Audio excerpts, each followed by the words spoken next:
Бізде есепте бүгінгі күні 5000-нан астам науқас есепте тұрады. Ол біздің облыс деңгейінде 5116 адам есепте тұрады. Оның ішінде жаңа емін бітіріп, қаралып, ремиссияда жүрген адамдарымыз да бар. Я жаңадан келіп, тіркеліп, емін алып жатырған науқастарымыз да бар. Біздерде енді бұл аурудың бір жаңаға кішкене келеңсеу жағдайы, ремиссияға шыққаннан кейін де 5 жыл, 6 жыл, 8 жылдан кейін ол ауру кері көшіп шығып жатады.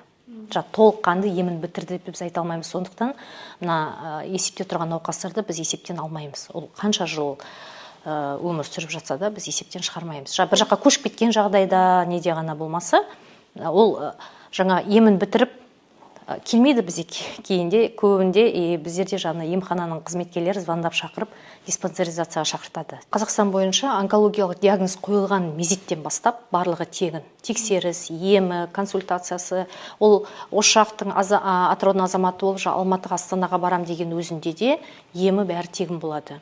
Өзіңіз айтқандай, дневной стационар деп жатырмыз, амбулаторлық ем бар бізде. Біз емнің түрлері өте көп.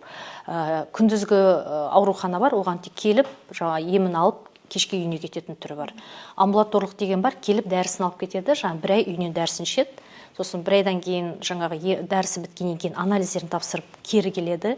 Анализдерін қарап отырып, егерде ешқандай өзгеріс болмаса, екінші айдың емін алып кетеді. Ол үй жағдайында ішілетін таблеткалар. Кеш анықтаған кезде таргентный терапия деп жатамыз, иммунотерапия деп жатамыз. Бұл енді европалық стандартқа сәйкес біздің өзіміздің стандартқа енгізілген бірден бір бүгінгі күні осы онкологияға, осы қателі іске қарсы жүргізетін емдердің бірі болып табылады. Ол дәрілік емдер, укол түрі бар, дәрі түрі бар деген секілді. Кейбір дәрілердің қаражаты бір курсы науқасын алып кеткен біздер 3 миллионға дейін шығады. Бір адамның бір күнде алатын емі. Ол кісілер оны әр 21 күн сайын алады.